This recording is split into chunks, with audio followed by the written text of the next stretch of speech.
Buenos días.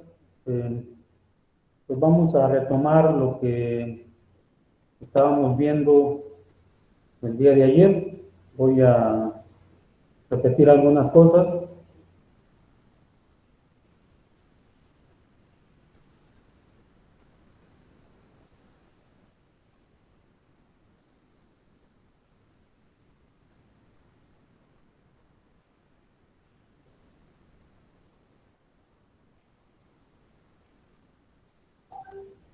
Esperamos un momento porque...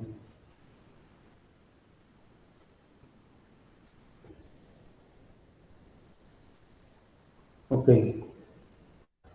Bueno, veíamos en la primera clase que pues hay ecuaciones diferenciales lineales y no lineales. Las ecuaciones diferenciales lineales, también las no lineales, se pueden clasificar como invariantes en el tiempo y variantes en el tiempo.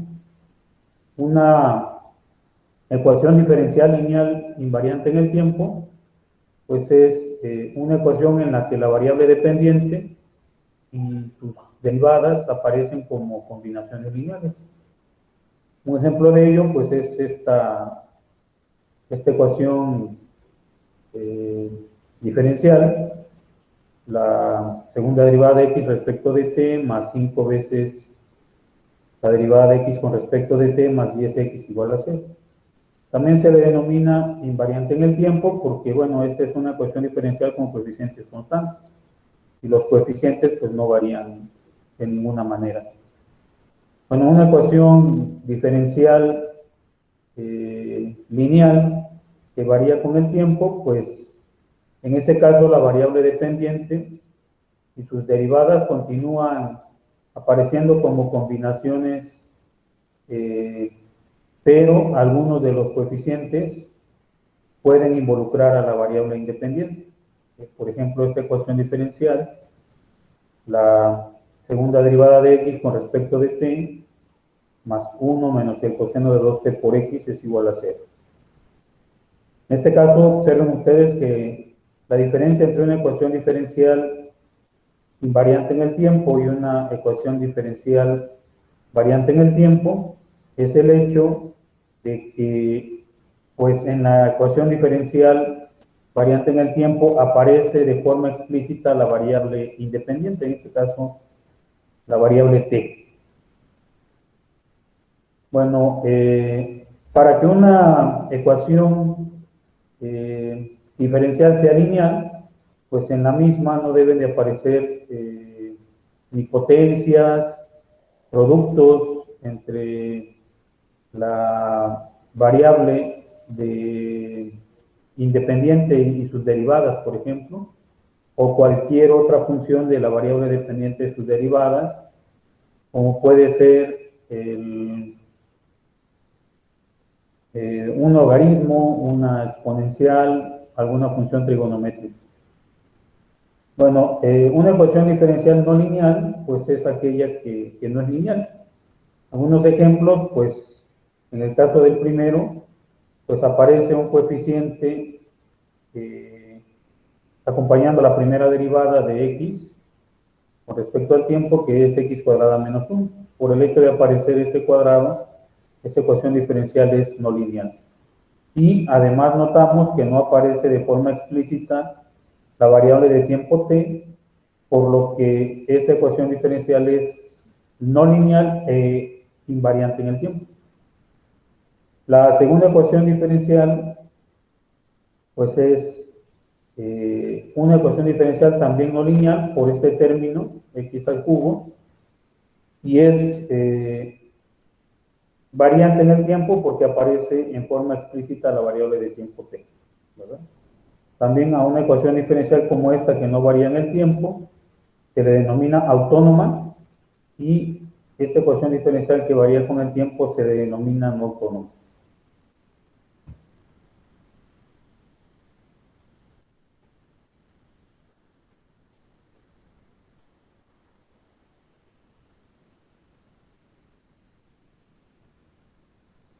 Bueno, los sistemas lineales su modelo matemático está constituido por ecuaciones diferenciales lineales y los sistemas no lineales, pues obviamente por ecuaciones diferenciales no lineales.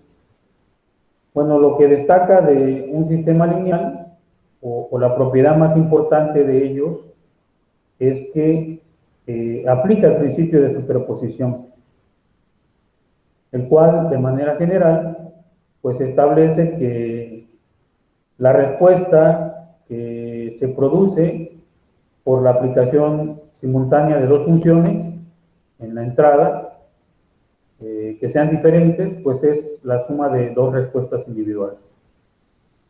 Obviamente en los sistemas no lineales no aplica el principio de superposición. Bueno, el curso que estamos desarrollando, pues básicamente es el preámbulo para ver el siguiente curso, que es el curso de control clásico, después el curso de control modelo, y de control moderno, y en ellos pues hablamos de sistemas de control. Entonces, un sistema de control de manera general tiene tres elementos. De hecho, cualquier sistema, como ya vimos antes, los tres elementos que se distinguen es la entrada, que pues no se puede modificar, son entradas externas. Otro elemento es la salida. Esa salida se desea que tenga ciertas características, como ya veremos, pues, tiempo de establecimiento, sobreimpulso, entre otras características. Y bueno, finalmente, pues el tercer elemento, que es la planta o proceso, que relaciona la entrada con la salida y que no puede ser modificado. En este caso, esta es una representación en la forma entrada-salida. O sea, tenemos un sistema que produce cierta salida con respuesta a una entrada. Pues por ahora, aquí se puede decir que este es un sistema en lazo abierto, ¿verdad? Tiene una salida y hay una entrada. Después veremos que hay pues retroalimentación, ¿verdad? De alguna manera de saber si la salida está llevando a cabo lo que nosotros deseamos. Bueno, algunos ejemplos, pues de un sistema lineal, pues en general es cualquier circuito eléctrico que contenga inductores, capacitores y resistores. En este caso, este es un convertidor electrónico de potencia de corriente directa a corriente directa, de tipo reductor. El voltaje de salida B va a ser menor que el voltaje de alimentación E. Y eso se logra regulando esta entrada de control U, que en la práctica pues es una señal cuadrada, o sea, un pulso, un pulso, y dependiendo de la anchura de ese pulso, pues va a ser el voltaje que nosotros tengamos aquí en la salida. Es lineal porque a pesar de que aparecen estos elementos que ya sabemos que son no lineales, el MOSFET y el diodo, pues los mismos son operados en el modo de corte y saturación. Entonces, pues este elemento, el inductor, pues ya sabemos que es lineal. Su voltaje pues es proporcional a la derivada de la corriente que fluye a través de él, y la derivada pues es un operador lineal, ¿verdad? El voltaje en el capacitor, la corriente en el capacitor pues es proporcional a la derivada del voltaje que fluye a través de él, y eso también es lineal. Y el voltaje en el resistor pues es proporcional a la corriente que fluye a través de él, ¿no? La ley de Ohm. Entonces es un circuito pues lineal. Entonces, de manera general, salvo el caso en el que pues tenemos fuentes de corriente o de voltaje dependientes, pues los circuitos eléctricos son lineales. Bueno, como veremos más adelante, pues la ecuación diferencial que representa a este sistema, o sea, yo tengo la salida, que sería la variable dependiente. La variable independiente es el tiempo, pues la ecuación diferencial que representa este sistema, pues es esta, ¿verdad? L por C, derivada segunda de B con respecto del tiempo, más L entre R, derivada de B con respecto del tiempo, más B, igual a E por U a B. Bueno, ese es un ejemplo de un sistema lineal. Un ejemplo de un sistema no lineal, pues es el péndulo físico. En este caso es una barra. Esa barra obviamente tiene una masa, una inercia, un centro de masas, pues no es otra cosa más que la distancia del eje de giro al centro de masas. Pues la entrada en este caso es un par dado por un motor y la salida es la posición angular, ¿verdad? Entonces en el péndulo, como objetivo de control, pues es posicionar esta barra en algún ángulo, ¿verdad? Ya sea dado en grados o en radianes. Bueno, la ecuación diferencial que representa a este péndulo, pues está dada por esta expresión. Como vemos, pues algunos términos son constantes, ¿verdad? En este caso M es la masa, LC es el centro de masas, J es la inercia, B es el coeficiente de fricción viscosa, G es la gravedad, pero el tercer término contiene una función trigonométrica de la variable de salida. Entonces, esto lo hace no lineal, ¿verdad? Entonces, trabajar con un sistema no lineal puede ser un poco complicado. Los sistemas no lineales exhiben muchos comportamientos complicados, ¿verdad? Como bifurcaciones, caos, múltiples puntos de equilibrio, que ya veremos todos esos conceptos, entre otras cosas que suceden en ellos, ¿no? Bueno, pero a nosotros pues nos interesa en sistemas de control, al menos en el curso de control clásico y el de control moderno, pues nos interesa hablar de los sistemas lineales e invariantes en el tiempo. En inglés pues es Linear Time Invariant, entonces nos referimos a ellos como los sistemas LTI, o en español pues sistemas LIT, ¿verdad? Entonces un sistema de manera general pues transforma una señal de entrada, como ya vimos aquí. Este es algo que transforma la entrada en una salida.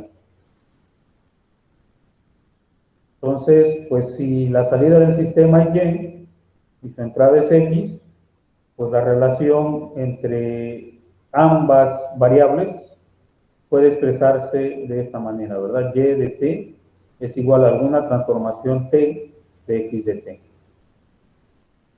Bueno, si yo tengo dos señales de entrada, x1 y x2, pues el sistema va a producir dos señales de salida, ¿verdad? Para la entrada x1, su transformación es igual a y1, y para la entrada x2, su transformación es igual a y2.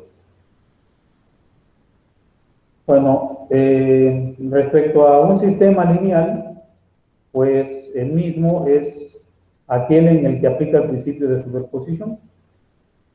Es decir, que si yo tengo cualesquiera valores escalares alfa 1 y alfa 2, pues se cumple que la transformación de una combinación lineal de esas dos entradas, es decir, alfa 1 por x1 de t más alfa 2 por x2 de t, pues produce una combinación lineal de las salidas individuales que vimos antes. Es decir, alfa 1 por y1 de t más alfa 2 por y2 de t. Esta propiedad se puede expresar en una forma más general, como que la transformación de una combinación lineal, desde que i vale 1 hasta n, pues es igual a la combinación lineal de las respuestas individuales, ¿verdad? Y n va a ser un número finito. Bueno, por ejemplo, aquí hay un ejercicio, pues hay que determinar si estos sistemas son lineales o no. Entonces, el primer sistema, pues, es que la salida sea la derivada de x. Ya sabemos de antemano que la derivada, pues, es un operador lineal, porque la derivada de una suma es la suma de las derivadas. Pero bueno, vamos a ver cómo se hace esa prueba. En el caso del primer ejemplo, pues vamos a suponer que y1 pues es la derivada respecto al tiempo de x1 y y2 es la derivada con respecto al tiempo de x2. Bueno, si la entrada es una combinación lineal de dos entradas individuales, alfa 1, x1 más alfa 2, x2, pues hay que calcular cuál es la transformación para esa entrada. Entonces, pues por definición de la función que estamos viendo aquí, pues y de t es igual a la derivada con respecto al tiempo de x de t. Eso me da que es la derivada con respecto al tiempo de alfa 1 por x1 más alfa 2 por x2. Por propiedades de la derivada, pues la derivada de una constante por una función, pues es la constante por la derivada de la función. En este caso, alfa 1 por la derivada con respecto al tiempo de x1 más alfa 2 derivada con respecto al tiempo de x2. Pero esto es y1 y esto es y2. Entonces, finalmente se llega a que la transformación de la combinación lineal, pues es la combinación lineal de las salidas individuales. Por lo tanto, ese sistema es lineal. Entonces, aunque voy a poner las diapositivas, ahorita tomen nota de estos otros dos ejercicios para que me digan si son lineales o no. Entonces, por ahí anótenlos, por favor.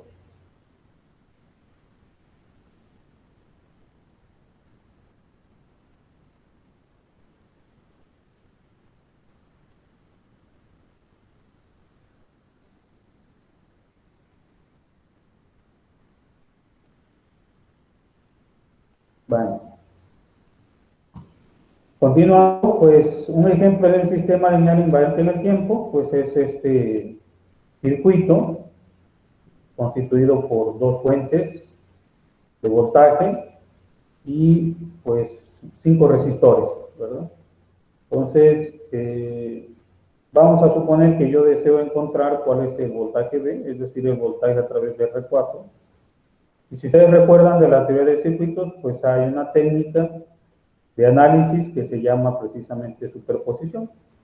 Entonces, en esa técnica, pues para encontrar cualquier variable en el circuito, pues se procede a dejar una sola fuente y apagar las otras.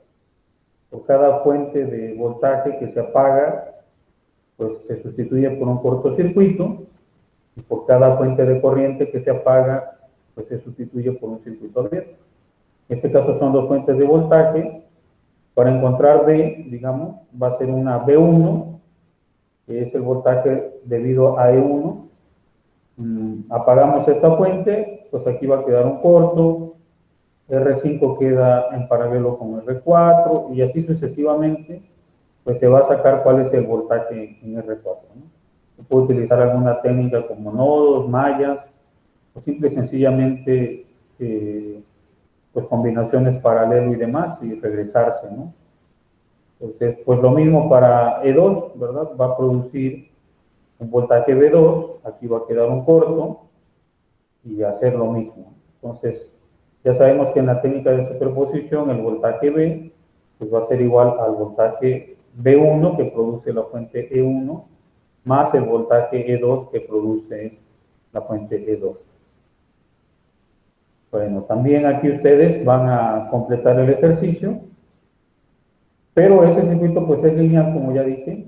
Entonces el voltaje de salida es la suma de los voltajes individuales y pues van ustedes a comprobar que si todos los resistores son iguales y las fuentes de voltaje, perdón, son iguales a 100 ohms y las fuentes de voltaje ambas son de 24 volts, pues el B1 es 3 volts, el B2 es 9 volts y B1 más B2 vale 12 volts, ¿verdad? Ese es lo que ustedes pues tendrán que hacer ahí las cuentas, como un ejercicio.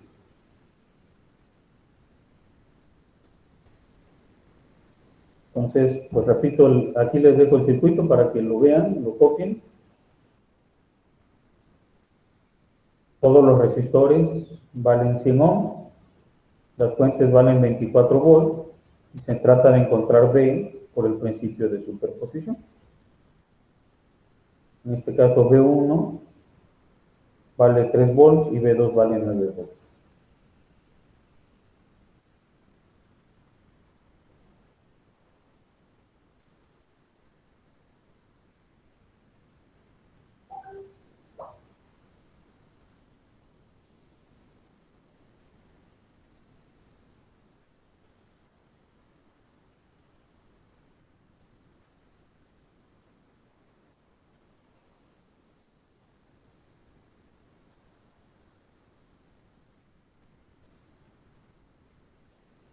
Bien.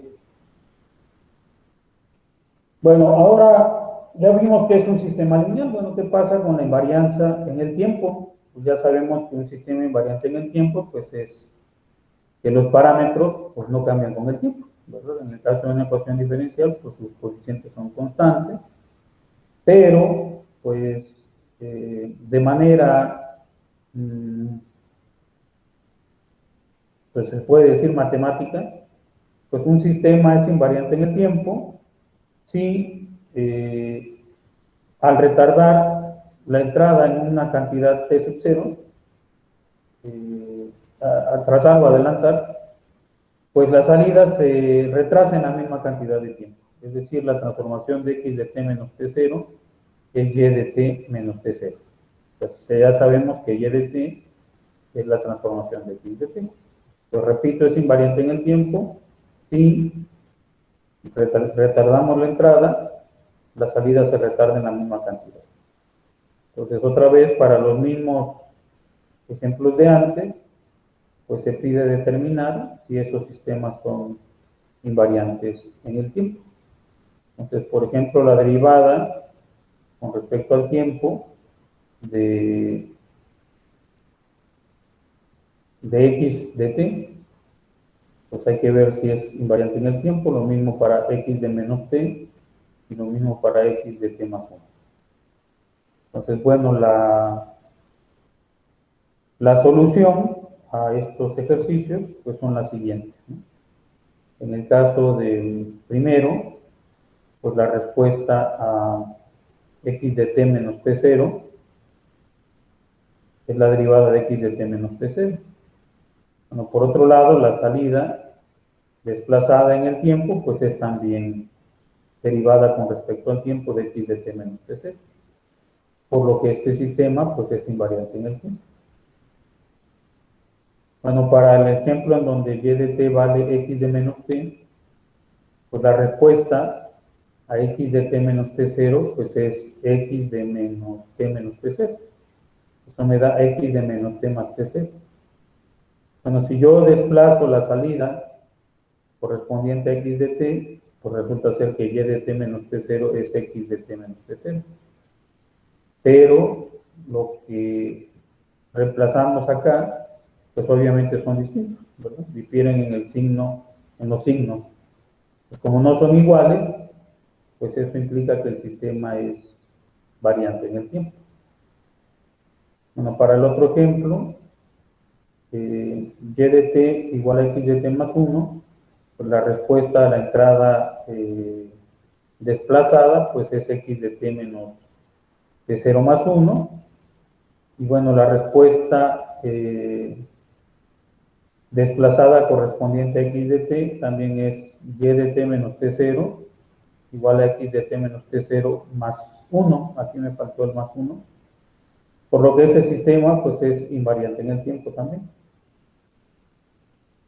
Falta ver si ese sistema es lineal. Bueno, hasta ahí con los sistemas lineales e invariantes en el tiempo. Bueno, la tarea también, la copian por favor, pues es comprobar si estos sistemas son lineales o no lineales y si son variantes en el tiempo o invariantes en el tiempo. Por ejemplo, el primero, pues como aparece aquí una potencia pues eso ya no es lineal, pero hay que probarlo, ¿verdad? Utilizando el método o la definición de lo que es un sistema, de lo que es la linealidad, ¿verdad? Pues para probarlo, pues la entrada va a ser alfa 1 por x1 más alfa 2 por x2. Se calcula cuánto vale y de t. Recordando pues que la respuesta y1 pues es x1 al cuadrado y la respuesta y2 pues es x2 al cuadrado. Y lo mismo en los otros casos. Hay que ver si son lineales e invariantes en el tiempo.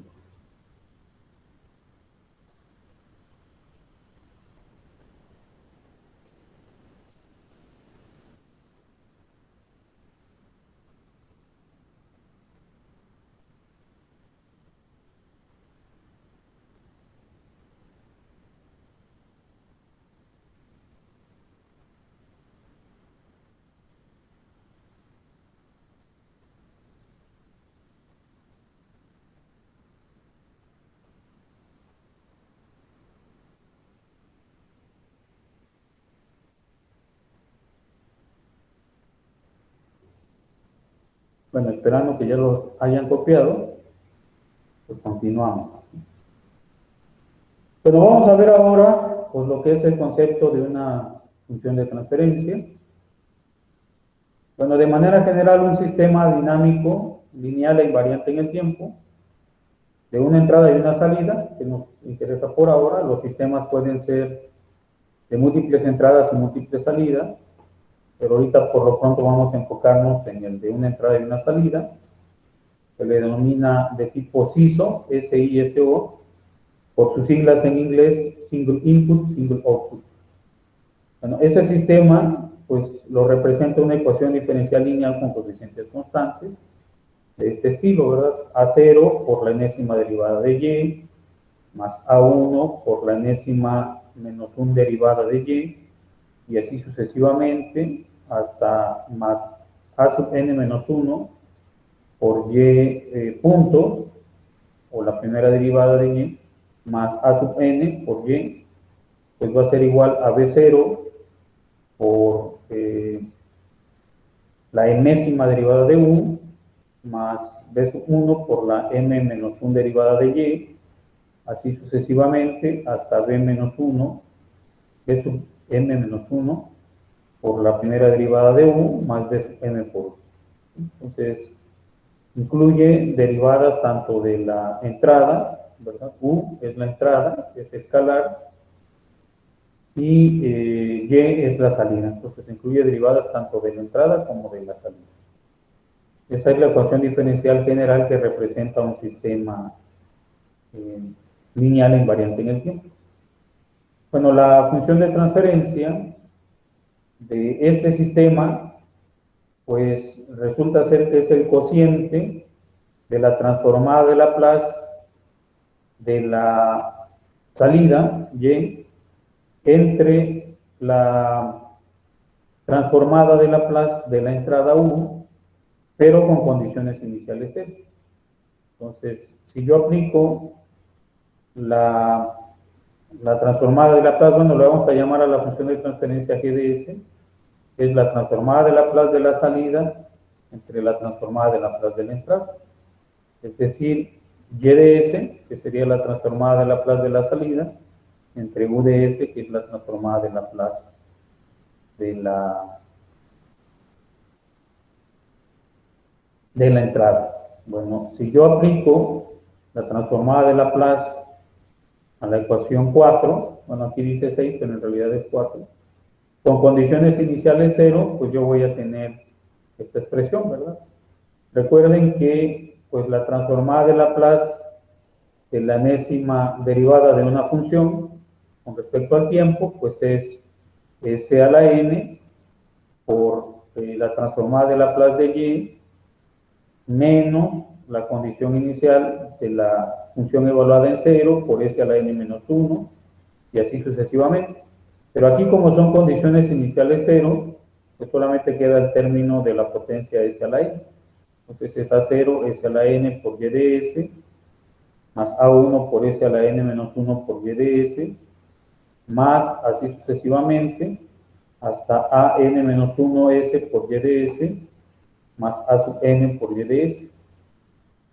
Y eso es igual a b0 por s a la m u de s más b1 por s a la m menos 1 u de s, y así sucesivamente hasta b sub m menos 1s por u de s más b sub m u de s. Bueno, si yo reagrupo, pues me quedaría y de s, que multiplica a a0 por s a la n, más a1s a la n menos 1, así sucesivamente hasta a n menos 1s más a sub n por y de s, igual a b0s a la m más b1s a la m menos 1, sucesivamente hasta b menos 1s más b sub n. Como la transformada, pues la función de transferencia es la transformada de Laplace de la salida entre la transformada de Laplace de la entrada, pues tomando el cociente, de acuerdo a esta ecuación 5,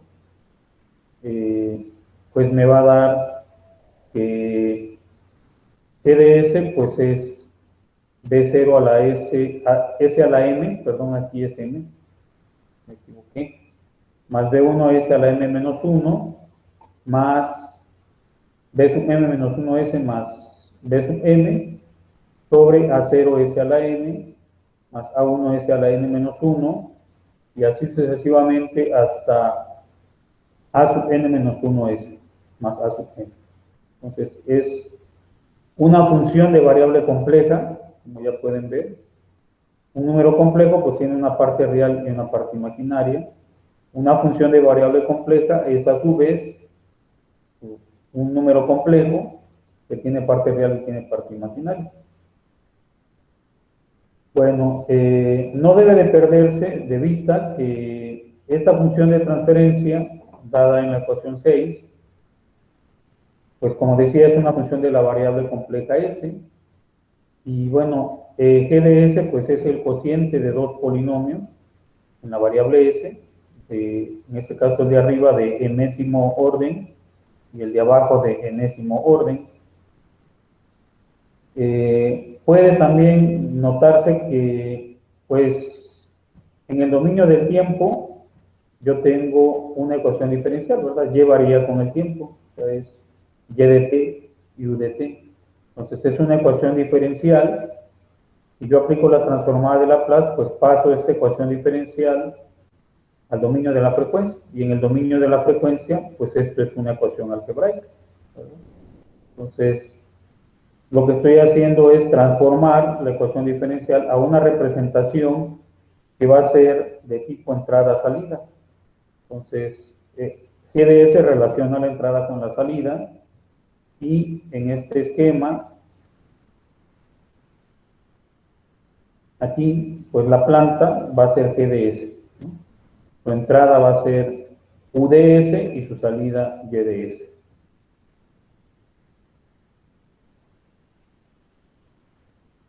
Bueno, en esta ecuación, si M es igual a N, se dice que esa función de transferencia es una función de transferencia propia.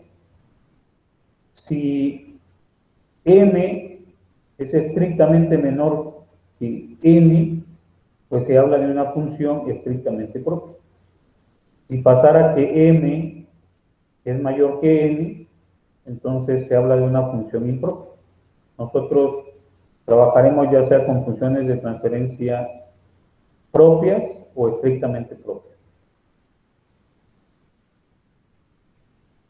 Bueno, si ustedes recuerdan el teorema fundamental del álgebra, pues el mismo dice que un polinomio de enésimo orden tiene a lo más n raíces, ¿verdad? Esas raíces pueden ser reales o complejas. Y bueno, por lo mismo, pues este polinomio arriba, B0S a la n más B1S a la n menos 1 más B sub n menos 1S más B sub n, pues se puede factorizar, ¿verdad? En m factores simples. Y lo mismo ocurre con el denominador, también se puede factorizar por el teorema fundamental del álgebra en m factores simples. Entonces, pues lo de arriba me quedaría pues en los factores simples, S más Z1 por S más Z2, así sucesivamente hasta S más Zm menos 1 sobre S más Z sub m, todo eso dividido entre la factorización del denominador, que sería S más P sub 1 por S más P sub 2, y así sucesivamente hasta S más P sub n menos 1 más S más P sub n. Bueno, en esta ecuación, ZI para I igual a 1 hasta M, pues se denomina 0 de G de S. Es decir, pues son puntos del plano complejo donde la función de transferencia se hace 0.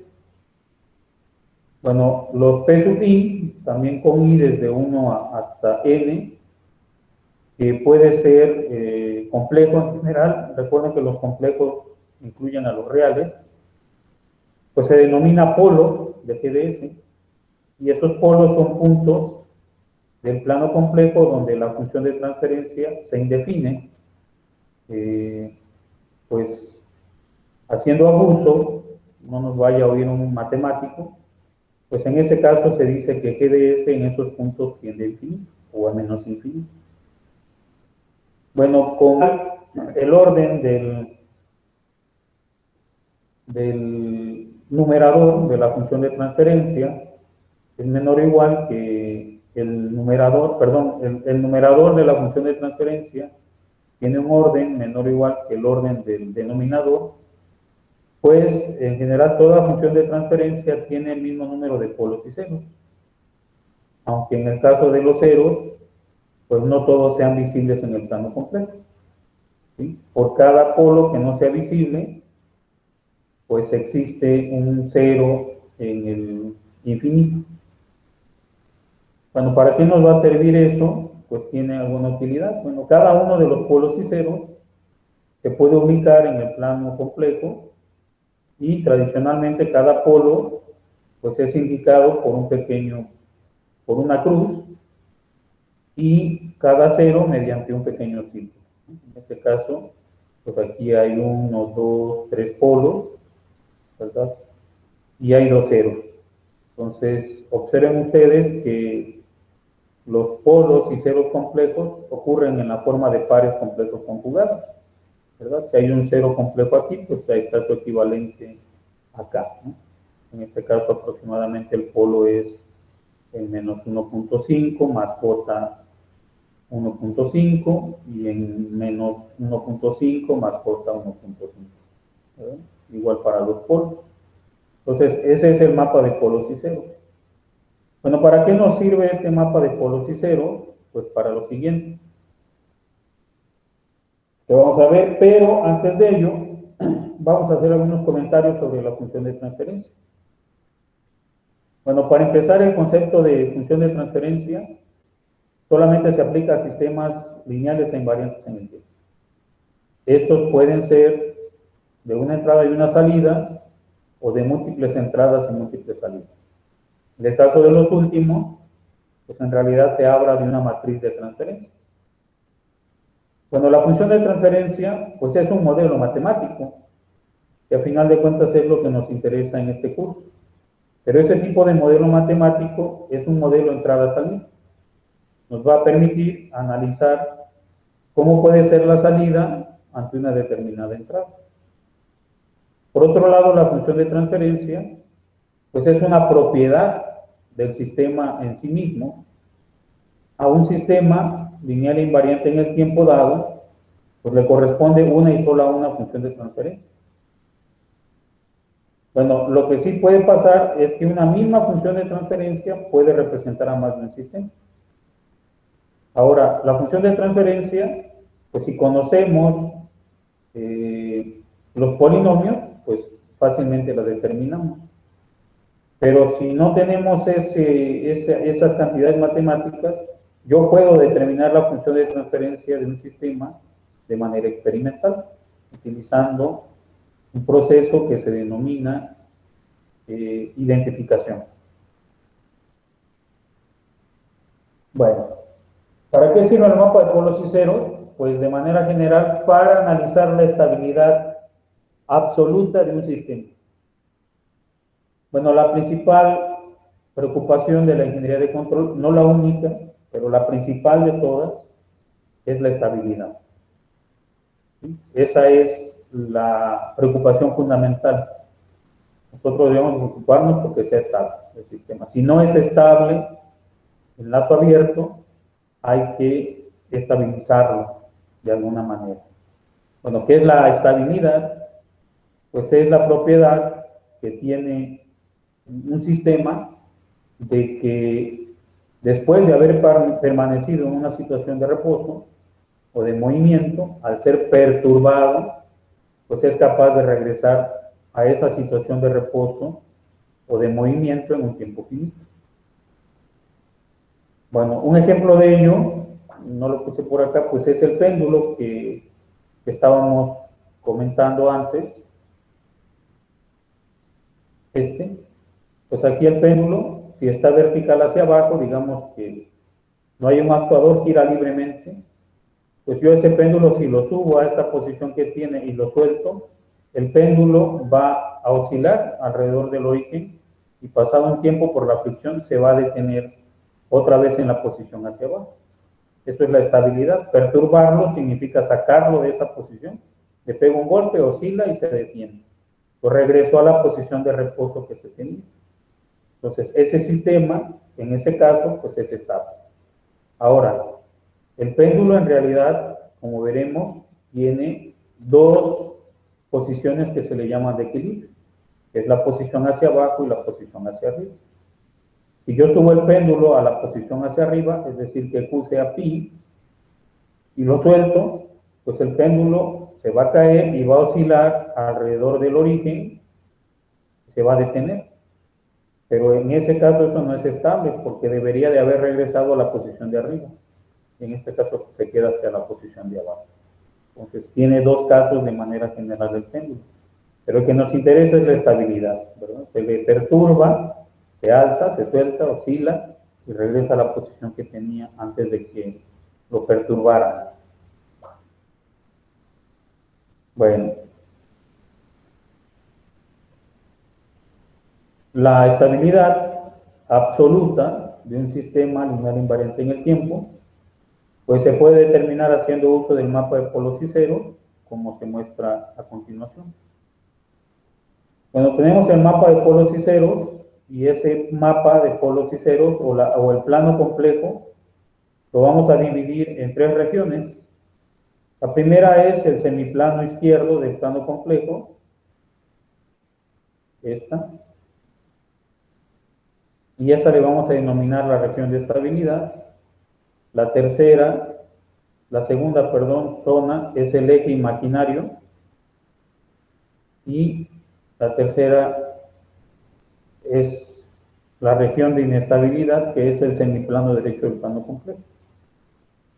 Bueno, ¿qué tiene que ver eso? Bueno, si todos los polos de la función de transferencia están en esta región, pues se dice que el sistema es estable. Si hay algún polo en el eje imaginario, se dice que esa función de transferencia es críticamente estable o marginalmente estable. Y si existe algún polo en esta región, pues significa que el sistema es inestable. Observen ustedes que la estabilidad se analiza sobre los polos, no sobre los ceros. O sea, puede pasar que haya un cero en este lado y que todos los polos estén de este lado. Ese sistema sigue siendo estable, pero por la presencia del cero en esta región, pues tiene otra propiedad, eso que ya lo veremos también más adelante. Bueno, por ahora, pues le dejamos aquí. No sé si existe alguna pregunta. No, profesor. No, profe. De momento no. De momento no, profe.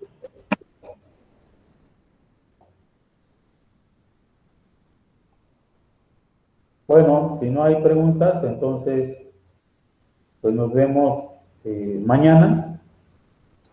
Profe, ¿Sí? ¿cree que nos podría compartir las diapositivas? Mira, lo que pasa es que no ha terminado la primera unidad, entonces, pues tendría que terminar con los temas que nos faltan para que yo las complete y se las pueda poner ahí. Pero bueno, voy a compartir estas y ya luego sustituyo cuando haya terminado todo lo demás. ¿Sale? Ok, profe, muchas gracias. Bueno, entonces, pues nos vemos mañana. Se supone que el día de mañana es laboratorio, pero pues esta materia en realidad no hay mucho que hacer de laboratorio. Solamente sería en determinar experimentalmente la función de transferencia, pero pues no estamos en el laboratorio. Hacerlo en casa, pues tendría que tener los elementos de una fuente de voltaje, etcétera, ¿no? Entonces, pues mañana no nos vemos, mejor, hasta que hayamos terminado y la próxima semana sí usamos la sesión de laboratorio para ver algunas herramientas de simulación.